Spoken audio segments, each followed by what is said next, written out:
Hello everyone, आज हम class 10 science के चैप्टर नंबर 12 का लेक्चर नंबर 7 करेंगे। इससे पहले जो लास्ट लेक्चर में पढ़ा था उसको रिकैपिचुलेट करते हैं। लास्ट लेक्चर में हमने पढ़ा था रेजिस्टर इन सीरीज।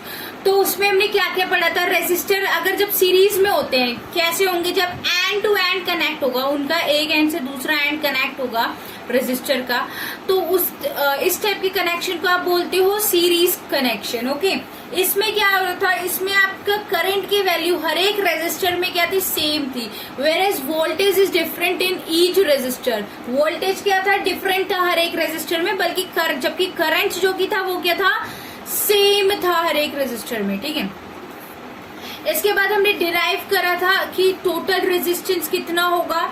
ठीक है, टोटल रेजिस्टेंस कितना होगा इन हर एक रेजिस्टर को का सम करके टोटल रेजिस्टेंस आ जाएगा। ये हमने डिराइव करा था, फॉर्मूला कैसे आया। ठीक है, तो टोटल रेजिस्टेंस पूरे सर्किट में कितना आएगा, जितने रेजिस्टर मतलब लगा रखे हैं हमने, उन सब की रेजिस्टेंस का सम करके टोटल रेजिस्टेंस आ जाएगा। ये सब कुछ हमने लास्ट लेक्चर में पढ़ा था। इस लेक्चर में हम रेजिस्टर्स इन पैरेलल पढ़ेंगे। So without wasting time let's get started. Resistor in parallel होता क्या है। पैरेलल क्या होता है, ये दो लाइन एक दूसरे के पैरेलल है। ठीक है, ये दो लाइन एक दूसरे के पैरेलल है, मीट नहीं हो रही है आपस में। ओके, ऐसे पैरेलल होते हैं, ये पैरेलल होते हैं ना, ये दोनों एक दूसरे के पैरेलल हैं। ओके, तो वही नाम से ही आप समझ सकते हो, नाम सजेस्ट कर रहा है इसका। ये देखो, ये रेजिस्टर और ये रेजिस्टर एक दूसरे के पैरेलल है, और ये third one is also parallel to this. ठीक है, ये तीनों आपस में क्या है, पैरेलल है। ठीक है, तो इस टाइप के कनेक्शन को आप बोलोगे parallel connection. When two or more resistors are connected in parallel, जब एक से ज्यादा रेजिस्टर आपस में पैरेलली अरेंज हो रखे है ना, तो इस टाइप की अरेंजमेंट को आप बोल रहे हो, इस टाइप की कनेक्शन को आप बोल रहे हो पैरेलल। ठीक है, रेजिस्टर्स इन पैरेलल। देखो इसमें क्या होता है, सीरीज वाले से अपोजिट होता है।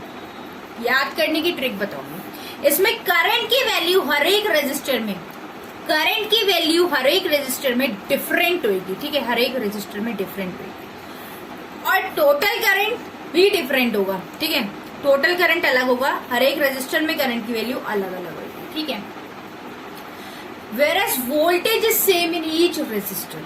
वोल्टेज क्या है आपकी, सेम है हर एक रेजिस्टर में। हर एक रेजिस्टर में जितनी टोटल वोल्टेज है उतनी ही वोल्टेज हर एक रेजिस्टर में से जा रही है। ठीक है, तो याद कैसे करोगे, याद करने की ट्रिक कैसे, मतलब कंफ्यूज ना हो। हमने पढ़ा था एमीटर। एमीटर क्या मेजर करता है, करंट को मेजर करता है। वो किस में कनेक्टेड है, सीरीज में कनेक्टेड है। ठीक है, सीरीज में कनेक्टेड है, तो सीरीज में कनेक्ट होगा ना, तो सीरीज कनेक्शन में करंट की वैल्यू क्या होगी, सेम होगी, सीरीज में सेम होगी। ठीक है, सीरीज में क्यों सेम हुई, क्योंकि एमीटर भी सीरीज में कनेक्टेड है, एमीटर भी आपका सीरीज में कनेक्टेड है, और कनेक्शन भी आपका सीरीज वाला है। ठीक है, कनेक्शन मतलब रेजिस्टर भी आपका सीरीज में कनेक्टेड है, तो ये भी सीरीज में कनेक्ट होता है, और ये भी सीरीज, देखो इधर भी सीरीज में कनेक्ट हो रखा है, एमीटर आपका सीरीज में हो रखा है करेक्ट, सीरीज ब्रांचिंग नहीं हो रही ना। पैरेलल अरेंजमेंट क्या होती है, जो ब्रांचिंग हो जाए, देखो ये एक से ज्यादा हो रही है, 1 2 3, ये ब्रांच जा रही है, ऐसे ब्रांच जा रही है, तो ये ब्रांचिंग जब हो जाती है तो ये पैरेलल कनेक्शन होता है। ठीक है, तो मैंने क्या ट्रिक बताई, एमीटर क्या होता है, सीरीज में कनेक्ट होता है, और अगर कनेक्शन सीरीज का हो तो क्या होगा, सेम होगा करंट। पर अगर पैरेलल कनेक्शन हो, तो करंट क्या होगा, डिफरेंट होगा हर एक रेजिस्टर में। क्यों, क्योंकि एमीटर भी सीरीज में कनेक्टेड होता है, कनेक्शन भी सीरीज वाला है, तो क्या होगा, करंट सेम होगा। बट एमीटर सीरीज में कनेक्ट होता है, अगर कनेक्शन पैरेलल वाला है तो करंट क्या होगा, डिफरेंट होगा। ठीक है, वैसे ही वोल्ट मीटर जो आपका है वो कैसे अरेंज होता है, वो पैरेलली कनेक्टेड होता है ना, पैरेलल। ठीक है, पैरेलल होता है, रेजिस्टर के पैरेलल हो रहा है। ठीक है, और कनेक्शन भी कौन सा है, पैरेलल कनेक्शन है, तो इसमें क्या होगा, वोल्टेज सेम होगी, क्योंकि वोल्ट मीटर क्या मेजर करता है, वोल्टेज। वोल्टेज क्या होगी, सेम होगी, हर एक रेजिस्टर में वोल्टेज क्या होगी, सेम होगी, और जितनी टोटल वोल्टेज है उतनी ही पास कराएगा हर एक रेजिस्टर में से, ठीक है। जितनी टोटल, मान लो अगर 5 वोल्ट है टोटल वोल्टेज, तो 5 वोल्ट R1 में भी हो जाएगी, 5 ही वोल्ट R2 में भी जाएगी, और 5 ही R3 में, ऐसे निकल के जाएगी। देखो ऐसे निकल के इसमें चली गई, इसमें चली गई, इसमें चली, ठीक है। टोटल मतलब सेम होती है, ठीक है। आया समझ? आई होप यहाँ तक क्लियर होगा। अगर कोई डाउट हो तो कमेंट सेक्शन में लिखते। ओके, तो आगे मूव करते हैं। इसमें भी डेरिवेशन होती है। इसमें कैसे डेरिवेशन होगी, जो चीज डिफरेंट है ना उनको ऐड करो। टोटल करंट कैसे निकालोगे, IT कैसे निकालोगे, IT means I total. I1 जैसे R1 में I1 होगा, R2 में I2 होगा, एंड R3 में I3 होगा, ठीक है। I1 plus I2 and I3 plus total current क्या होगा, इन तीनों का सम, इन तीनों का, क्योंकि 3 रेजिस्टर लगा रखे, अगर 4 लगा रखे होते तो 4, अगर n मतलब बहुत सारे लगा रखे होते, ठीक है, तो n टाइम्स कर देते इसको। ओके, तो ये 3 लगा रखे हैं तो 3 बार सम कर दिया, ठीक है ना। हम इसकी डेरिवेशन कर रहे हैं, टोटल रेजिस्टेंस कैसे निकाले इसको डिराइव कर रहे हैं। जैसे सीरीज कनेक्शन में निकाला था ना total resistance R equal to R1 plus R2 plus R3, इसमें कैसे निकाले वो देख रहे हैं। तो इसमें देखो, इसके बाद आएगा, इसको आप ऐसे भी लिख सकते हो। आपने पढ़ा था ना V equal to I R Ohm's law से, then I equal to, I किसके इक्वल हो जाएगा, V अपॉन R के इक्वल हो जाएगा ना, क्योंकि ये R जो की है, ये जो R है ना, जैसे V equal to I R, ठीक है, तो ये R इस साइड चला जाएगा, इधर मल्टीप्लाई में लेफ्ट हैंड साइड जाएगा तो डिवाइड में हो जाएगा। तो ये फॉर्मूला होता है I का, V अपॉन R होता है फॉर्मूला। इसको पुट कर दो, I total equal to I1 plus I2 plus I3, ठीक है। तो V अपॉन R ये टोटल वाला था ना, तो ये टोटल, ठीक है। वोल्टेज तो क्या थी, सेम थी सब में, वोल्टेज क्या थी, सेम थी ना, पढ़ा था ना वोल्टेज सेम है, तो वोल्टेज को हम कॉमन ले लेंगे। ये R1, ये R2 और ये R3, बिकॉज I3 में R3 वाला होगा, I2 में R2 वाला, और वोल्टेज तो सब में सेम है, इसलिए हमने सेम लगा रखी है, इसमें अलग है ही नहीं वोल्टेज। वोल्टेज को क्या करोगे, कॉमन ले लोगे, वोल्टेज को क्या करोगे, कॉमन ले लो, ठीक है, कॉमन ले लिया हमने, तो ये ऐसे लिख लोगे, ठीक है। क्लियर? कोई डाउट होगा तो कमेंट सेक्शन में लिखना। अब ये देखो V से V कैंसिल हो जाएगा, V से V यहाँ से कैंसिल हो जाएगा, तो ये R टोटल कितना आ गया, R टोटल कितना आ गया,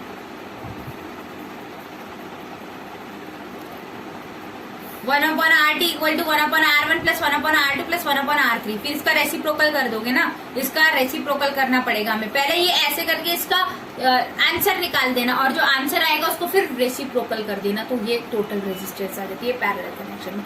आई होप यहाँ तक क्लियर होगा सबको। एक चीज और, इसमें जो टोटल रेजिस्टेंस होती है ना, सीरीज में क्या पढ़ा था, टोटल रेजिस्टेंस आज तक यही पढ़ के आए हो, टोटल रेजिस्टेंस R1 से भी ज्यादा होगी, R2 से भी ज्यादा होगी, और R3 से भी ज्यादा होगी, क्योंकि ये तीनों का सम था, ये तीनों का सम था, ये तो ये ऑब्वियसली इन सबसे ज्यादा होगी ना। पर इसमें देखो रेसिप्रोकल हो रहा है, रेसिप्रोकल हो रहा है, ठीक है। तो जो टोटल रेजिस्टेंस होगी आपकी, टोटल रेजिस्टेंस वो इन तीनों के, टोटल रेजिस्टेंस क्या है, इन तीनों का सम है, 1 upon R1 plus 1 upon R2 plus 1 upon R3। पर टोटल रेजिस्टेंस R1 से भी छोटी होगी, R2 से भी छोटी होगी, और R3 से भी छोटी होगी, क्योंकि इनको रेसिप्रोकल करके आ रहा है। ये आया समझ? जो आपकी टोटल रेजिस्टेंस आएगी वो R1 से भी छोटी होगी। जो R1 था ना, R1 जो इसमें पैरेलल में क्या होगा, टोटल रेजिस्टेंस आपकी R1 से भी छोटी होगी, R2 से भी छोटी होगी, और R3 से भी छोटी होगी। ऑल्दो ये सबका सम है, पर है तो रेसिप्रोकल ना, है तो ये 1 कर मतलब ऐसे है ना। मैथ्स, जिस बच्चे को मैथ्स आती होगी उसको ये समझ आ गया होगा क्यों बोला जा रहा है। 2/3 ज्यादा बड़ा होता है 3/2, 2/3 होता है ना छोटा, 2/3 होता है छोटा, 3/2 बड़ा होगा, क्योंकि न्यूमरेटर अगर बड़ा होता है और डिनोमिनेटर छोटा होता है तब आंसर 1 या 1 से ऊपर आता है। 1 से ऊपर मतलब कि अगर सेम होगा, मान लो 2 होगा तो 1 आ जाएगा, तभी आंसर 1 से ऊपर आता है जब न्यूमरेटर आपका बड़ा होता है। ठीक है, मतलब कि इम्प्रॉपर फ्रैक्शन होता है तभी आता है ना। जैसे ये 2/3 होगा तो आंसर 0 पॉइंट का कुछ आएगा। ठीक है, तो इसमें क्या आएगा, क्योंकि न्यूमरेटर क्या है आपका छोटा है और डिनोमिनेटर क्या है आपका बड़ा है, तो डिनोमिनेटर बड़ा होगा और न्यूमरेटर छोटा होगा तो आंसर क्या होगा, ऑब्वियसली 0 से कम आएगा। तो इसमें ये ऐसी तो है, ऊपर 1 है और नीचे मान लो 5 लग गया, 5 था, R1 5 था। ठीक है, इसके बाद आपका R2 क्या था 6 मान लो और R3 क्या था 7 मान लो, तो क्या ये आंसर तो छोटा ही आना है ना, क्योंकि 5 बड़ा है 1 से, ऊपर तो 1 लिख रहे हो ना, तो डिनोमिनेटर क्या आ रहा है, बड़ा आ रहा है। तो इन सबको अगर आप प्लस करके आंसर लिखते भी हो ना, इन सबका आंसर लिखते भी हो तो वो छोटा ही आना है, क्योंकि ये तो कट के देखना छोटे ही आएंगे। नहीं आए समझ, तो ये टोटल रेजिस्टेंस क्या आएगी, पैरेलल में कम आएगी। ठीक है, वो R1 से भी, क्योंकि R1 क्या थी 5 ओम थी, R2 क्या थी 6 ओम थी और R3 क्या थी 7 ओम थी। तो इन सबको ऐड करके देखो। पहले तो क्वेश्चन क्लियर करती हूँ कि क्वेश्चन क्या है। क्वेश्चन बोल रहा है कि आपका पैरेलली कनेक्शन है। ठीक है, पैरेलल कनेक्शन है आपका। ओके, ये पैरेलल कनेक्शन है, जो कनेक्शन आपको मैंने बना के दिखाए थे ना वो वाला पैरेलल कनेक्शन है। R1 क्या था 5 ओम था, R2 is your 6 ohm and R3 is 7 ohm. Okay, बोलते पैरेलली कनेक्ट है, पैरेलली कनेक्टेड। ठीक है, पैरेलल कनेक्शन है। तो बताओ टोटल रेजिस्टेंस आपका कितना होगा, सीरीज और पैरेलल दोनों में निकाल के देखेंगे। पहले पैरेलल निकाल के देखते हैं, पहले वाले केस में आपका पैरेलल निकाल के देखते हैं, पैरेलल में कितना होगा। ठीक है, तो ये 1/R मतलब हमें टोटल निकालना है, R टोटल निकालना है। ये फॉर्मूला हमने पढ़ा था, ऐसे फॉर्मूले को सेम एज इट इज रख दो, जैसे था वैसे का वैसा फॉर्मूला लिख दो नीचे। ठीक है, कुछ भी नहीं करना हमें, सिर्फ फॉर्मूले में वैल्यूज पुट कर दो।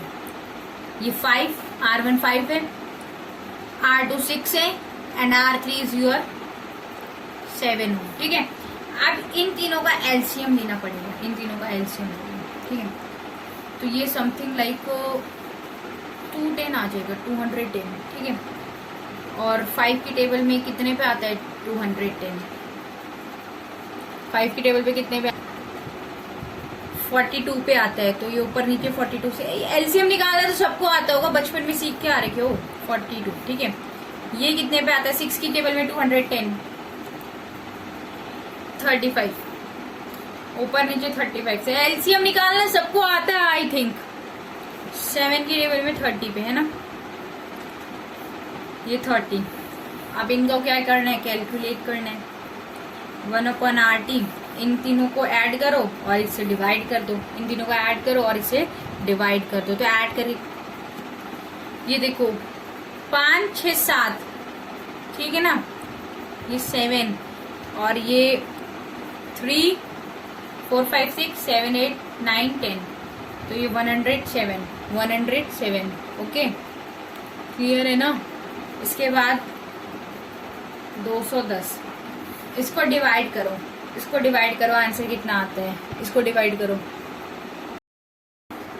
इसको डिवाइड करने पे आंसर इतना आ रहा है। ठीक है, 0.509, 0.509। तो ये 1/RT वैल्यू की क्या अभी रेजिस्टेंस निकल गया? नहीं, ये तो रेसिप्रोकल लिखना है ना, मतलब इसका रेसिप्रोकल है, इसको रेसिप्रोकल करो पूरा, क्योंकि हमें RT निकालना है। तो ये हो जाएगा इसे 1/R, क्योंकि हमने ये उल्टा कर दिया तो उसको भी उल्टा करोगे। ठीक है, 509, तो ये RT समथिंग 1.9 कुछ आ जाएगा। ठीक है, 1.9 कुछ आ रहा है। क्या ये 5 ओम है? उससे भी छोटा है, सबसे कम R1 था ना, उससे भी छोटा है R टोटल। R2 क्या था 6 ओम था और R3 क्या था 7। तीनों को ऐड करके ही निकाला है, पर R टोटल क्या आ रहा है, तीनों से छोटा आ रहा है। यही मैंने समझाया था कि टोटल रेजिस्टेंस जो होगा ना वो R1 से भी छोटा होगा, R2 से भी छोटा होगा और R3 से भी छोटा होगा। ऑल्दो सम करने से आ रहा है फिर भी आंसर छोटा आएगा। ठीक है, तो अब इतना ज्यादा ब्रेन मतलब चलाना, याद कर लो कि जो टोटल रेजिस्टेंस है वो छोटा आएगा, R1 से भी छोटा होगा, R2 से भी छोटा होगा, R3 से भी छोटा होगा। इसीलिए तो पैरेलल की एडवांटेजेस ही होती है। पैरेलल की एडवांटेजेस जब हम नेक्स्ट लेक्चर में पढ़ेंगे तो उसमें एक एडवांटेज ये भी पढ़ेंगे कि टोटल रेजिस्टेंस क्या आती है, कम आती है R1 से भी, R2 से भी और R3, जिससे कि अगर टोटल रेजिस्टेंस कम होगी तो करंट अच्छे से फ्लो हो पाएगा। करंट अच्छे से फ्लो हो पाएगा ना, कि जितनी रेजिस्टेंस कम है उतना अच्छा करंट जाएगा। तो एडवांटेज वाले लेक्चर में हम ये पढ़ेंगे कि क्या क्या एडवांटेजेस होती हैं। यही होती है, एक बार इसी में पढ़ लेते हैं। चलो सुनो, एक बार मोटा मोटा इसमें पढ़ लेते हैं, फिर और नेक्स्ट लेक्चर में भी पढ़ेंगे।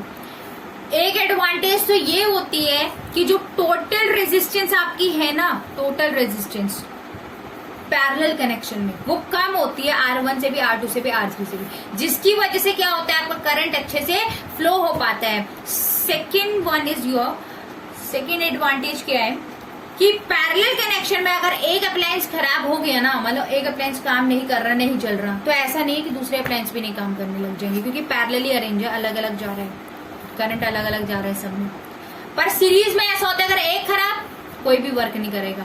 जैसे आपके घर में लाइट्स लगती है, दिवाली वाले दिन लाइट्स लगाते हो ना, तो उसमें क्या होता है, अगर एक लाइट खराब हो जाती है, एक बल्ब खराब हो गया उस लाइट, तो उस पूरी वो जो होती है वायर में जितने भी बल्ब्स लगे होते हैं वो सारे खराब हो जाते हैं उस टाइम पर। वो सीरीज कनेक्शन था। लेकिन अभी हमने घर पे हमारे कौन सा कनेक्शन होता है, पैरेलल कनेक्शन होता है, क्योंकि उसमें क्या होता है, अगर एक अप्लायंस खराब हो गया तो ये नहीं एक अप्लायंस काम नहीं कर रहा तो दूसरा भी अप्लायंस काम ना करे, ऐसा वाला चक्कर नहीं है उसमें, ठीक है। तीसरी एडवांटेज क्या है, देखो हमारे घर में अलग अलग टाइप के कंपोनेंट और इक्विपमेंट्स और यू कैन से मटेरियल होते हैं, ठीक है। बल्ब अलग वोल्टेज पे काम करेगा, अलग करंट पे काम करेगा। बल्ब अलग करंट पे काम करता है, सॉरी करंट बोलना था, वोल्टेज पे। बल्ब अलग करंट पे काम करेगा, आपका फ्रिज अलग पे करता है, टीवी अलग पे कर रहा है, ठीक है, वॉशिंग मशीन अलग पे कर रही है, एसी अलग पे कर रहा है, सब अलग अलग करंट की वैल्यूज पे काम करते हैं। किसी को करंट की वैल्यू ज्यादा चाहिए होती है, किसी को कम चाहिए होती है। सीरीज में तो आपका करंट सेम था, सीरीज में आपका करंट क्या था, सेम था। तो क्या ये वाली रिक्वायरमेंट सेटिस्फाई हो रही है सीरीज से? नहीं, क्योंकि करंट की वैल्यू तो सब में सेम है, तो सारे अप्लायंस में से सेम होते हुए जाएगा। ये चाहे बल्ब हो, चाहे एसी हो, चाहे टेलीविजन हो, चाहे हो आपका फ्रिज, ठीक है। तो इसमें क्या हो रहा है, करंट सेम है तो सारे कंपोनेंट, सारे अप्लायंसेस में से करंट की वैल्यू सेम होते हुए जाएगी। आपके अप्लायंस को खराब भी कर सकता है, क्योंकि आपके बल्ब को चाहिए कम करंट, ठीक है, और इसमें आ रहा है ज्यादा करंट, तो इससे आपका बल्ब खराब भी हो सकता है, ठीक है। तो वही सब कुछ ये सेटिस्फेक्शन भी कौन पूरी कर सकता है, पैरेलल, क्योंकि पैरेलल में क्या होता है, करंट की वैल्यू अलग अलग होती है, ठीक है, करंट की वैल्यू अलग अलग होती है। आई होप यहाँ तक सबको क्लियर होगा। In case of any doubt please right it down in the comment section, and thank you so much. Please subscribe to our channel. Thank you.